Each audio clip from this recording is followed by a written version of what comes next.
One thing that sort of surprised me is it's really time consuming, the job search. And to send out all these emails, to set up the informational interviews, to carry them out, the networking, receptions. It all takes time, and that can be, it can be difficult to manage that when, you have a heavy course load in addition. But, I think it's just important to make it a priority and do some time management, because if you do, I think your efforts are bound to pay off.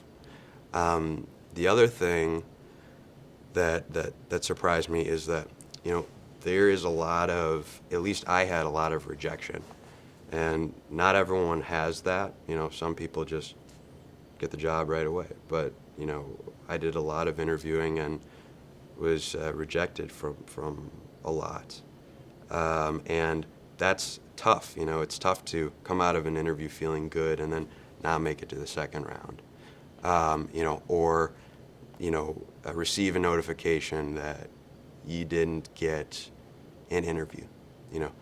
That hurts. But, I think that it's just important to kind of roll with the punches, kind of keep your head high, and just continue to have a lot of output and just put in that work, because eventually then something is going to hit, and you only need one really good thing to hit. My single biggest surprise was probably how many great companies there actually are, both here and anywhere else, and how many people in our Carlson network there are across the U.S. at all those companies.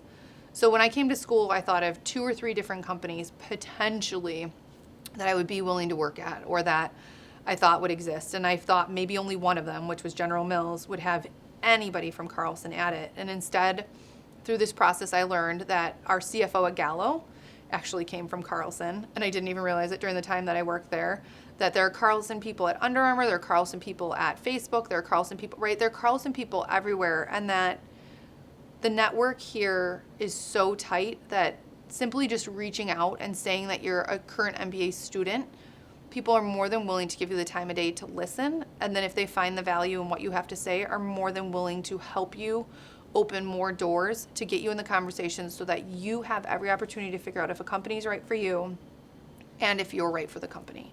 You may be surprised by kind of the skills that each coach has.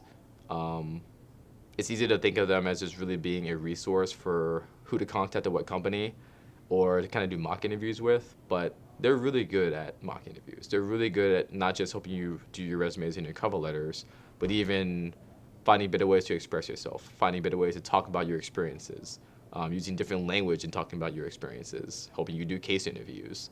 So I was really surprised by kind of how talented they really were. There's a few things that you think that they would do well, but then they're going to surprise you with some other things that you wouldn't have found out unless you kind of asked and were open with them.